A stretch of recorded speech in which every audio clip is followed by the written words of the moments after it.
people are now writing to me saying, could you ask Hatti about? Ladies and gentlemen, without further Edward ado, Hatti Suvari. Yay! Hey guys, how are you? We're very well. We're very, very good. Thank you. How are you? I'm good. Thank you. I'm holding my hot cup of coffee really tightly because it just feels like the cold's not going to go away this year. Oh, I don't like the heat, so I'm quite happy with that. 24 degrees standard for me. I'm Mediterranean. I need the heat. You need the heat. I think you're uncomfortable in the heat. I just kind of, I like air conditioning. There we are. That's not why we're here to talk about it. Hattie, I'm busy looking about Neighbours today. Busy looking for your back. We are. Where's Russ? Russ. I don't know. He's ducked out. Looks like it's just you and me, Hattie. Well, if he appears back, that would be lovely. But I have to say, I said this to you on LinkedIn the other day. I never thought that law could be so easy to understand and so interesting. Hey. I've always had the stereotype of law as being stale, pale, and male, and dull and difficult. No, it's not. Talking to you've brought it to life, and I find it not only engaging and interesting, and so easy to understand. So brilliant decision, Russ, having this lovely lady on here. Well, it was an easy decision for me to make after we met, thanks to our mutual chum, the lovely Chantal Rickards, who's a brain box of the first order. Thank you. Thank you, guys. Thank you. Noisy neighbours, right? Yeah, neighbours. The figures on these, the stats on these are staggering. So over 1,200 complaints are made to local councils every day. Wow. What? Yes. Last year saw over 450,000 complaints to councils, averaging one complaint every 70 seconds in the UK about noisy neighbours. So statistically, that's a lot. Apparently, only around 32% of Brits actually take action to try and stop noisy neighbours. So there's a lot of people out there that are probably suffering in silence with this problem. I got to tell you, there's a friend of mine who's a comedian, an impressionist called Charmaine Davis. She's brilliant, and we've done work together. I know her. And Charmaine lives on the coast somewhere, and for the past solid 12 months, 7 days a week, from beyond 8, earlier than 8 in the morning till God knows when, there is drilling, and it is giving this chum of mine a complete nervous breakdown. Do you know she's made a complaint to a local council? Yeah, she's made a complaint to absolutely blooming everybody, and still they somehow are within their rights. I wish she was on the show. I'd like to get her. I hope that I can tell your friend Charmaine and maybe some other listeners what the council has to do if we have time, because I've got it in bullet points, so I can just go bang, bang, We're going to shut up. We're going to shut up. And you're going to continue. Don't shut up at all. But look, noise pollution, noise nuisance, disturbance. Some people call it antisocial behaviour. It's a really big problem in the UK, noisy neighbours. Anyone that's interested, England and Wales Schedule 2 of the Housing Act 1985, that's the boring bit, allows for excessive noise nuisance to be possible grounds for eviction if the person is a tenant. Yes. Wow. So you could be evicted from a tenancy, whether it's a private tenancy, whether it's a council tenancy, a housing association tenancy. It could go that far. So what is acceptable by law as noise? Our laws very, very, very simply state that unreasonable noise is defined as noise that unreasonably and substantially interferes with the use or enjoyment of your home, or causes injury to your health, or likely to cause injury to your health. And I'm talking about mental well-being here when I say health, right? Because if you've got, as your friend has, drilling endlessly, and it's a flat, and she can't and she cannot work out what the hell is taking so much. It's really appalling. It's really affected her very, very badly. Well, we're going to talk about the steps that you can take to try and stop your noisy neighbours. But one of the biggest myths, right, around this area of law, I think, is that people believe that noise needs to exceed a certain decibel level for the council to be able to take action. That is a myth. That is not true. It doesn't exist, because anything any noise that unreasonably interferes with your, let's go back to it, your use or enjoyment of your home, or causes you injury to your health, or likely Could to you cause just, injury to I'm your so health. sorry to dive in for a sec. Yes. Could you redefine the word injury? Okay, so understand? I'm referring to that as your mental well-being. Right. If it stresses you out, distresses you, it doesn't allow you to sleep. Because of your lack of sleep, you end up having ill health. Right. That's what I'm referring to when I say your health, basically, because noise Hard is to prove, unlikely. though, isn't it? Sorry? How would you prove that then? Well, you go to your GP and you'd make a complaint to your GP about how you feel. That's one way. Your GP makes a detail on your health records. It's then no one can dispute that, because your GP will listen to you and say, this is what my patient is telling me, this is what I'm finding, and this is perhaps what I've had to even subscribe to help my patient, or this is the advice I've had to give. Okay. Key tips to trying to get a noisy neighbor to stop being noisy. Right. Make a note of every incident. It is so important. Even if you literally scribble down the date, the time, and what it is you're hearing. Okay. So what you think you're hearing, because sometimes you don't actually know what the noise is. Unlike your example, Russ, drilling is drilling. I get it. So make a noise and then gather as much evidence as you can. And I know that most of us have these smartphones these days where you can press record and you can start recording. And not always can noise be heard on a recording. So, for example, you can hear it. You can hear it, but you press record and it doesn't sound that bad after all. Yeah. But you can prove it sounds quieter. Yeah. But you could prove on this day, this time, this is what I think it is. And this is any evidence that I can gather, video or voice recording, anything you can gather at all. And then just one liner, how it made you feel, how that makes you feel. Or can you put down not just that, like I couldn't sleep, or exactly. It disturbed me, or exactly how it made you feel. Absolutely. Okay. How many complaints was it a day again, Nikki? I'll get Hattie. Sorry, I'm going to put it on the screen. Nikki, right? That's it. He's obsessed with Nikki Kinsella. He's obsessed. 1,200 complaints a day, one every 70 seconds. 450,000 last year. Make a note. Keep a note, because anybody you're going to say this is actually affecting me now, whether it's your council, whether it's their landlord, if the property is a tenanted property, whether it's the police, they're going to say, when? What happened? Yeah. How did it make you feel?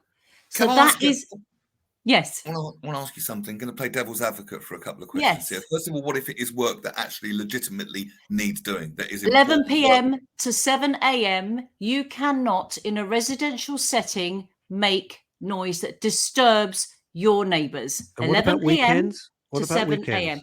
Well, there's no days set in that, actually. All right. So they just say, I mean, look, if you're having a party at 12 a.m. on a Friday night or Saturday night. I'd never do that. I'd never do anything like that. But if you were, or, some youngsters were doing it, or whatever, the children, the grandchildren, or the tenants, and you called the police, and the police came and said, look, you've got to quieten down. This is now becoming disturbing. Yeah. That would, that would be dealt with in that way. But if your neighbour is consistently having parties at 12 a.m. every single Friday or weekly on whatever night, then it becomes an unreasonable, consistent disturbance. Hattie, let's have those times again, because, and just to reiterate to everyone watching and listening all over the world, Saturdays and Sundays are the same as Monday to Friday. There is now no delineation. So what's the times when you 11 p.m. to 7 a.m. I mean, I think 11 p.m. is quite late, because bloody late. Yeah, I've got young children. My young children, when they were very young, would be in bed by 7:30, 8. Yeah. You could. I'm in bed by 9, 9:30. That's my life. I'm up at 5, in bed very early. So if somebody was making so much noise that I couldn't sleep at 9 or 10 p.m. and they were a noisy neighbour because it was consistently being done, because that's just the way of life. I understand. I mean, I have to ask this other devil's advocate question. I have to say I'm a bit weird, because if someone's having a party over the back of my house, I'm the exception. I'll be the one leaning out the window going, mate, turn it up a bit. I like it. I'm But weird is- that way. You're on I drugs. get it, but if it was every single week or it was so consistent, It would drive me insane. Can You I know. just add, parties is one thing. I get that. And that's kind of a personal choice. Neil loves it. It drives me crazy. But what about fireworks? that's supposed to be one night of the year, isn't it? Yeah. Why is it And like I have to say, 27,000 nights of the year? well, it And it is- goes on till 2 in the Bali, morning. got Eid, got firework night. it does happen often, and I have to say, some people, New Year's Eve is one of them. That's okay. Honestly, It's this New Year's year, Eve. I don't know Okay. if you guys felt it, but this year on New Year's Eve, it woke me up. I was It was asleep. horrendous. The It noise was is horrendous, and it was going on and on. And actually, Yeah. what I love looking at fireworks. It's nice to see. I wouldn't go now at this age to a firework display, but what I don't like about it is the disturbance it causes to young children when it frightens them, and to animals. To the pets. dogs. Now, luckily, my Yeah, dog isn't it's- scared. Other dogs are absolutely petrified. That And is really sad. But Hattie, sometimes, and I don't know what the bloody festival is. I have no idea. But I'm looking at the clock. It's 1 in the morning. It's Yeah, 1:30 in the morning. I mean, this Yeah. is nuts. It is nuts. I think if it's a regular occurrence, because Yeah. that's what we're looking for here, is it a regular occurrence? So regular that it's disturbing you and preventing you from enjoying your home and having quiet enjoyment of your home because it's noise from the outside. We're looking at noisy neighbours, right? So I think fireworks night is going to have to be the exception in everybody's life, That's okay, whether but I mean, it's you once like it or loathe it. See, Hattie, Elizabeth's in New York City in USA. Here, you can't buy fireworks like in the UK. Where do you stand? Very quick side question. I personally think that only public bodies should be able to buy fireworks. That's me, where I am now. I used to love it I as a love kid. fireworks. Sorry. All right, okay. Well, there you are. I've just They're found that it's dangerous got as well. loud, It's and dangerous. it's just anyway. All right, okay. Let's not get into it. Can I put this up? I'd love you to comment. From Leslie Ian Jones. I'm not going to read it out. You can just see it. Yes. Yes. Interesting. I mean, look, the council, okay, and councils are very, very largely criticised. I have had hundreds of comments on my TikTok video on this subject where people say, I've been calling the council, I've been making a complaint to the council, they're not doing anything about it.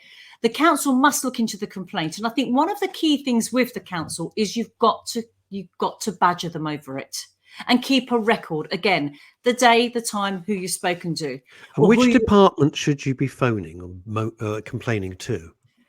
I have no idea, but Okay. I mean, you'd call up the council and say, I've got a complaint to do with my noisy neighbour, and they will put you through to what the department do you want? I'm so sorry. exactly. What department do you want? Oh, I can't help you. She's away at lunch.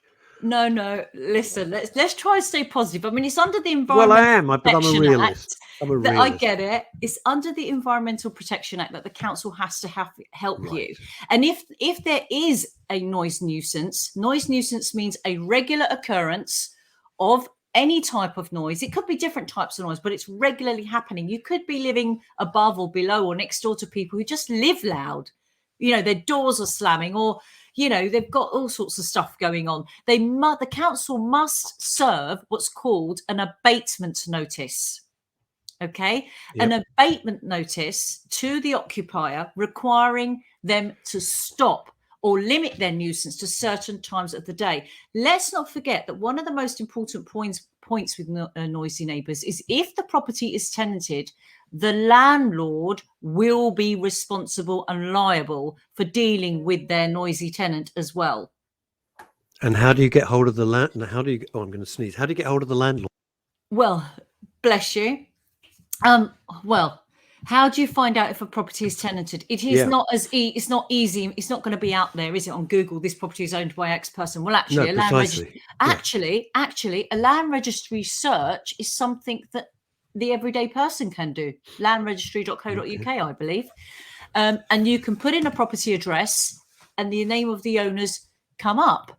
That is probably one way, but then it's getting the details of those owners. I mean, if you know the property is rented through the local council, a housing association, an agent that's got a private landlord whom it's rented to, the landlord is in the coup with this, is responsible for dealing with their tenant, and the tenant can get evicted for it. I think that's another really, really important Here's point. can I pose this question to you? As a friend of mine recently was discussing this, they've got a neighbour who is on the phone nearly every night, 2 o'clock in the morning, 3 o'clock in the morning, And they can hear that. loudly, Right. really loudly. And my friend can hear the conversations, can't hear the actual words, but can hear the thing. Now, if the person is, where does it stand? Say if the person is an international banker with a B, and they're doing it for business, or if they're just, I don't know, say that they're talking to their mates who are in Australia or something, but it's every night, up to, especially between 1 and 3 in the morning. Okay. Now, noise nuisance, regular noise nuisance is regular noise nuisance. It doesn't matter what type of noise it is. If somebody is talking too loudly, as in the example that you said, and it's a nuisance, it's preventing them from sleeping, except it's affecting their health because they're not allowed to sleep. That is a noise nuisance. Now, I think one of the important things to also say is steps to take to try and stop it before you say, right, I'm going to go and issue a court proceeding to privately sue you. That should be the very, very, very last resort. And I do accept that dealing with councils can be challenging. But my point on that would be just hound your council and make a note of date, time, who you spoke to try and get them to look into it. Present the evidence of what you've gathered. This is what's going on, the date, time, what kind of noise it was, any evidence. I mean, this may seem really obvious to say, but in the first instance, if you're not at each other's throats about to kill each other, try and speak to your neighbour about it in as friendly a manner as you can. Say, look, I'm really sorry. I don't mean to be, awkward. However, if you can, that is how I would personally approach it. I mean, that would be great. And what if they tell you to F off and slam the door in your face, which then is like what a lot of neighbours would just do? You can try writing a very polite note to your neighbour and attaching your evidence to say, this is how often it's going on. This is the problem it's causing me and my family. We would really appreciate it if you could turn the volume down, reduce the noise levels, or refrain from, because all of this stuff, if you do end up on the council's door and you've got evidence that you've done everything you can to try and deal with it, including trying to contact the landlord if you can find out who the landlord is, this is really key and important stuff, because a council, if the noise isn't stopping and you're carrying on gathering this information and this proof, it could ask you both to attend what's called a mediation. Right. To mediate between you, which is an independent mediator, you and the perpetrator, in this case, the noisy neighbour, and say, right, how are we going to resolve this? Because everybody it needs to be resolved. We don't want to fine the noisy neighbour. The council can dish out some really hefty fines. So, sue the I know this is just my attitude to life. Can you sue the council if they fail to act? If you can prove that they've failed to act and it's caused you damage, you can sue for anything. All right, that's what I'm thinking. Just very briefly, Hattie, Michael Verby in the south of Spain. I can't put your comment up. If you change one of the words, I will put the comment up, but I can't put the comment up with that because it's offensive. Can I ask a quick devil's advocate question? Because all of this I agree with. I mean, I'm a bit on the line with some of it because I'm the kind of nutter that likes the party over the back. However, I realise I'm in the minority and I do. Yes, you are. Yeah, but Neil, I think one of the key things for you to consider there, this isn't about the party at the back, which we start moving and jogging to because we hear the music and you like it. This is constant. We're talking about consistent, and it's stopping you from you want to read a book, you want to watch a program, you want to put your pet child to sleep. It's that kind of stuff, because I'd probably jump into the party with you. I understand. What about the people, though? Depends on the catering. That would just complain at anything, because on the other side of this spectrum, there's always the pendulum that swings the other way. And we all know people where you could be, I don't know, off the top of my head. Let's say I'm doing a gig in the high street. I live in New Malden. They have something called the New Malden Fortnight. Once a year, for 3 hours on a busy Saturday afternoon, I will set up and bring some life to the high street, play music and all that sort of thing. There's always at least one that puts the complaint in, that And these are the kind of just pissy, moany people that will complain about anything. And I get it. the laws you're talking about are designed to protect people. I understand that. But I'd actually like to pick these laws up and bang these idiots around the head with it. There's these chronic complainers. Hold on. You just said during the day. It's not between 11 p.m. and 7 a.m., is it? No. Well, that's okay then, isn't it? It doesn't fall into the law of you can't make noise. Building noise. If builders, for example, they can get special permission, depending on their local council, to do building work after 11 p.m. And however, it's very, very, very, very unlikely that a builder's going to get that permission where there are residents near and close by. Yeah. Right. You will always get those people that perhaps let's just play devil's advocate that wants to make your life a nightmare by saying the way you're living your life as a neighbour is disturbing them. We had a listener, Russ, email in. Yes, could you, Kimmy Lashmere? Yes, Kimmy Lashmere. This is for you. Hi, Kimmy. Shout out.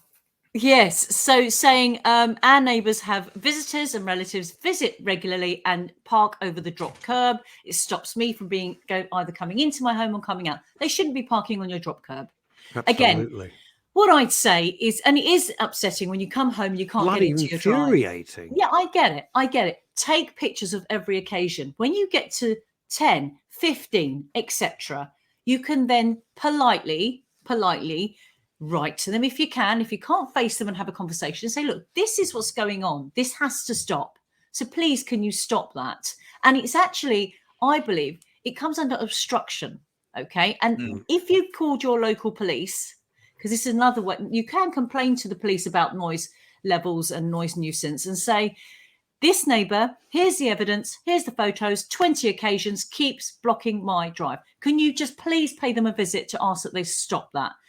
I'm not saying that it's going to improve the relationship between you and your neighbour, but it might stop that from happening, which is ultimately what you want to try and do. As for her second question about the tree, the great oak tree that prevents a lot of light from coming into their home and she feels like jumping over and chopping it down, you can't do that.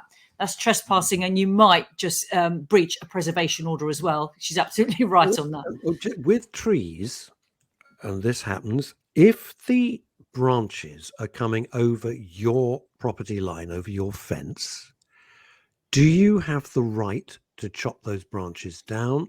No, I just scrub their apples. Or if it's, I was coming to that. If it's like apples or whatever the hell it is, do you have the right to pick those? I mean, what's the deal if all these branches are coming? I'll have to look into that. I have to say, I'll have to look into that, because whatever it is, I have certainly personally cut down lots of branches that lean over into my garden. Yes. Because I don't want them leaning into my garden. Yes, because I have in the past. When it comes to trees are, as they should be, they're protected by the council, aren't they? So you can't even go and start chopping your own tree down to some extent. Yeah. So, so I think that I'll have to look into that, though. What's the deal with trees? Neighbours' trees. Maybe we can do an episode on that at some point. Well, it is very intrusive, because sometimes these people grow a tree, they don't care. Oh, and it's blocking your kitchen window, it's blocking your bedroom window. Why should it? I can see another, out of my bedroom window, I can see another neighbour's tree literally going into another neighbour's through their windows now. Yeah, it's nuts. It's blocked their whole side window. It's about when they can't even open that window anymore. I don't know what the deal is between them, i.e. have they complained or not. But when it comes to noisy neighbours, it is staggering. But a lot of people suffer because of noisy neighbours. And I think that, it's a balance between people not wanting to fall out by saying anything, but then losing sleep and living uncomfortably as a result of that. And you've got to weigh up, do you want to approach the subject? Can you approach it in a friendly way? Well, no, I agree. Can I ask a question? Hang on, Neil, one sec. Sorry, I just want to go back to the parking issue that Kimmy Lashmere mentioned. Yes. You see it a lot in London. Well, I guess you see it in every urban area. Do you have a right, if it's your driveway and it's your drop curb, do you have a right to put, I don't know, dustbins out there that this is my spot? And can other people then just move them if they want? I would say we'll go back to the highway code. You can't park on a drop curve. Because I've been It would- fined for it- that it- once. it would- I it got would- fined for that. Yeah, well, you would. If you park on a drop curb, a parking officer can come and give you a ticket for parking on a drop curb. No, it wasn't outside someone's house before you think I'm a terrible hypocrite. It was just coming out of a pathway. Well, there's whatever. drop curbs for all different reasons, deliveries and all sorts. Even you see it a lot in London, even where you've got the sort of the back streets of the restaurants and things like that. If there's drop curbs, you can't park on a drop curb. So the highway code will kick in. Is my view of that. I get your point totally about the branches going up against someone's window, and I completely agree. I mean, it's just a question of just decent common sense and just reasonable understanding between if people. common sense, Neil, what somebody once told me is anything but common. I know, and that's why there's very successful people like you in the world. Because I don't know about very successful, but yes, common sense is not. But let me tell you some interesting stats on the top 5 council that received the most noise complaints in 2021, 2022. Probably Kingston upon Thames, all the parties I was doing here. No, let me tell you, the London Borough of Islington is top. Of course Royal it is. Borough of Kensington and Chelsea comes second. Yep. Wow. London Borough of Hammersmith and Fulham is third. Yep. City of Westminster and then Birmingham. And you know why? Because it's all the building work, it's all the renovation, it's all the people. I'm gonna build down into the cellar and all this. I've got a really good question. Into the cellar. Well, it's yes. true. That's caused a huge problem. I'm going to tell you a story of some neighbours that I dealt with once, and the question I'm going to ask is, and for the benefit of anyone else who would suffer from anything like this, is what can you do about it legally? And I think I know what you're going to say, but I'm going to put it out there anyway. Now, here where I live, where Russ has been, and you're very welcome to come around for a coffee sometime, Hatti. Oh, thank you. Slice of cake. Coffee and a slice of cake, Russ. Coffee and a slice of cake, can't fella. But anyway, here I've always been blessed with neighbours. I was doing a load of you said that parties. during our last show, actually. Doing virtual parties over lockdown, and there's music and lights, and the neighbours, quite the opposite, are complaining. They were encouraging me, saying, "Yes, go on, do it. We need it." That kind of thing, which was wonderful. But once I lived with a girlfriend in another part of New Malden, and they were the most bitter, twisted, spiteful, nasty, evil old people that I've ever. They were vile. So I would park outside legally, and I'd find my tyres slashed in the morning on about. Oh my God! I thought you said they were old people. They are. Well, I was brought up nice to old people. They were evil, apart from one lovely old lady up the road that didn't agree with them, and we had a nice cup of tea. She was the exception, but the rest of them were vile. It was as if they'd taken all the shitty ones and put them all in one road. I just got to say, this topic has obviously, these neighbours have left a mark in your life, because you mentioned these people in our last podcast. Do you remember it, Russ? Well, let me tell you this story. Then I want to know what I could have done about it legally. It's too late now. They're probably dead. But with any luck. I got a phone call one day. My girlfriend had gone out, and I got a phone call one day, and it was, "Oh, hello. I actually know your girlfriend. Let's call her Susan." It wasn't Susan. I know Susan, and I used to know her when she was back in Wales. Very friendly and all that sort of thing. And he kept me on the phone for about 10 minutes, sort of reminiscing about where he knew Susan from. And I knew it was the guy down the road. And then eventually, right at the end of the conversation, he says, "By the way, she has HIV, don't you? You do know she's got AIDS, don't you?" And I was like, and I was so gobsmacked, I didn't know what to do. Now that was the level I was dealing with there. Now, I will point out she did not have HIV. It was just a spiteful bastard from down the road who she had fallen out with for a completely legitimate reason. For a completely legitimate reason on her part. It was nothing that she'd done. She was in the right on this one, much as we disagreed about everything else, but she was in the right on this one. But are you asking what you could have done to sue him? To prosecute him. If I could have proven who that was, because that is a vile thing to do, right? Look, my understanding is that in this country, when you talk about damage to your feelings, that upset me, that hurt me, it's not as highly it's not as highly regarded as it is in the US in our laws. It's not taken into consideration. I'm talking about the guy, and we probably have all heard the story in America, drank a cup of coffee from McDonald's, burnt his lip, got millions. Yeah, he did, because he's an idiot. Well, he says that experience shocked him so much he What could did he never think? have another cup of coffee from. well, that's and the also potential it was to go the other way, actually, isn't it? I tell you what it was. It was the nuclear center of their apple pie things that they used to sell. I don't know. I don't eat fast food.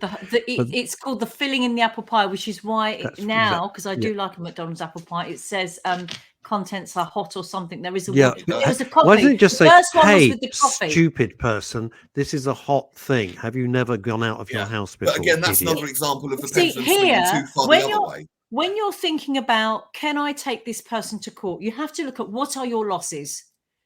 What are your losses? And in this Arguably, country, my peace of mind.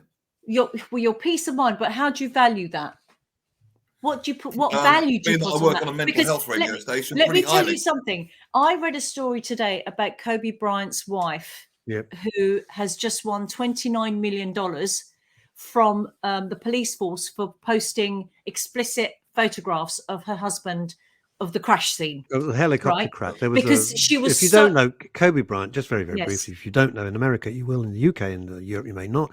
Huge basketball star, absolutely gigantic. In a helicopter, the helicopter crashed. That's it. And him and his daughter passed. It was such a tragic event. They both died. But because she girl. said, and her argument was, Neil, and how I'm tying this in is because she said that she, just when she was ready to start her mourning process, she saw these images and it just ripped her to pieces, absolutely ripped her to pieces. So when you ask yourself the question, you said it upset me, it upset my peace of mind, it upset me. There are, in our laws, unfortunately, on all topics, but generally they do not account for your feelings in pounds and pence, unless it's a mental well-being issue, potentially, or it stopped you from working, it stopped you from earning because you were so depressed, you were so upset, you were so distraught. So essentially, really, in the UK, there's not much I could have done about it. Well, you I didn't don't have think you would proof have either, succeeded. of course. You didn't have proof, did you? And you didn't record it. You wouldn't think that was coming in the conversation, which up to then had been most amicable. So why would you record it? You wouldn't. Exactly. Exactly. It's sad. It was a really that's horrific. It's horrific. Hatti, can I ask you a very quick question? It's not about Yes. this subject, but it's something that Neil's just mentioned. Briefly, what is the law about recording a phone conversation? Are you allowed to do that, or you're not allowed to do it? Well, you are allowed to do that. You are. Do allowed I have to tell you? You have to tell them. Corporates have to tell you. But if you're having a private conversation as an individual with somebody else, of course you can record it. Why couldn't you record it? No, I don't know. I'm asking the question. It's not a pejorative question. I don't know what the answer is. Yeah. My understanding is if it's a private you're not a corporate, you're not a business, you're not a company. So you're not Santander, you're not whoever the insurance broker. We are a company. We're men's radio station. But CIC. as men's radio station, when you're saying can you record, I thought you meant a telephone call. Yeah. No. Between men's No. I'm talking about a telephone call. So supposing I was having a conversation with somebody whom I didn't trust, and I thought, no, for the benefit of my business partners and co-directors, I'm going to record this because I'm not happy with it. Do I have the right to do that? See, Russ, in courtrooms, I've seen judges say that piece of evidence cannot be submitted, and then they will reel out the reasons why. But then I've also seen judges say, well, actually, that's quite relevant, so I'd like to see it. I'd like to hear it. It just depends on what grounds and what you're trying to do with that information and for what purposes. Does that make sense? If you're trying to prove somebody has blatantly lied, if somebody has blatantly lied and to your detriment, and you say to them, that's not what you said. And they said, well, sorry, but I didn't say that. And you say, well, why don't you just take a listen to this? I don't think you'll even end up in court with anybody sensible. Precisely. You've got the evidence to take the law that way. So wouldn't that be the case, I guess? Yeah. Interesting, because I thought you always had to tell people you were recording them. Even my if understanding is, my understanding is if you're a business or a corporate, you have to say this is being recorded, and that's why you kind of very often hear when you're on hold for training and monitoring purposes. That's the kind of line that comes after it. But when you're an individual, lots of people provide evidence saying, it happens a lot in domestic abuse cases and in divorce cases where parties have agreed a settlement and one person says, I didn't agree that. And they say, well, here you go, because I actually recorded you. And 9 times out of 10, I've never seen a court say, well, we can't actually use that. Right. Okay. I'm Next sorry. I know week's it's not why show- you're here, but again, No. that could be to do with the neighbours. Like, I phoned the neighbour. I was really polite, and this is what I was told. This was the nature of the call. Okay, so we can relate it back to that. Good. Next Good. week's show, guys. Yes, please. Yes. I thought we could do redundancy and your rights. What do you think? Okay. Yes, please. Redundancy. Redundancy and your rights. Hopefully Maybe I'll throw still in be the here. 4-day working week in there as well. That's just been tried successfully. Say that one again. you I'm little so sorry. tease. I was still laughing about Neil's gag. Go on, What was because he that? I said, didn't- hopefully I'll still be here. You said redundancy. I said, I hope I'll be still here. It's just I hope so. It doesn't work. Well, me unless too, there's Hattie. a I wouldn't tree. I've never Neil felt is, so as much far fun as in my I'm life concerned, before. Neil is like the ravens at the Tower of London. I You'll love be it. here. So go on. So it's redundancy and your So rights. I was and then thinking you redundancy or your rights. So we could throw in the new 4-day working week trial that was successfully trialed. not familiar with it. 4-day working week. The government's done a trial with lots of businesses to say, does it work better? No. Of course it doesn't. Hattie, that'd Somebody be brilliant. said- I'm really looking forward to that already. Thank you, Hattie. It's been amazing again. Thank It's you. been really great, Hattie. I love the way that you cut through any jargon Yeah, and and all the make it interesting and gobbledygook fun, and just dare I say, say. boom, this We is have how to make it it is. fun. We Everything- won't remember it otherwise. It'll be pale, male, and stale, Neil. And we're not having any of that. We're not having any of that. Not on Hattie, this show. Hattie, very Not on this show. quickly, Back at your soul, sister. Not on if my watch. if people want to get to hear your podcast and everything, it's getslegallyspeaking.com, and these radio shows are also on there in full format, so they can get this episode again on my website. All of Brilliant. the episodes that we've done. Brilliant. Awesome. Thank Bravo, you, Hattie. everybody. Thank you. See you next week. Thank you, Hattie Have a great Suvari. afternoon. Brilliant. Look forward to next week. Bye-bye. Very quickly before we go, I promised to plug the challenge that our lovely yeah, go first on. guest was Well doing. done. I've made it simple so it's easy to type in tinyurl.com/Nikki challenge, NIKNA challenge. tinyurl.com Tiny URL. .com. Okay. Nikki, NIKI. I'll start again. tinyurl.com. No, we got it. We got some on the screen.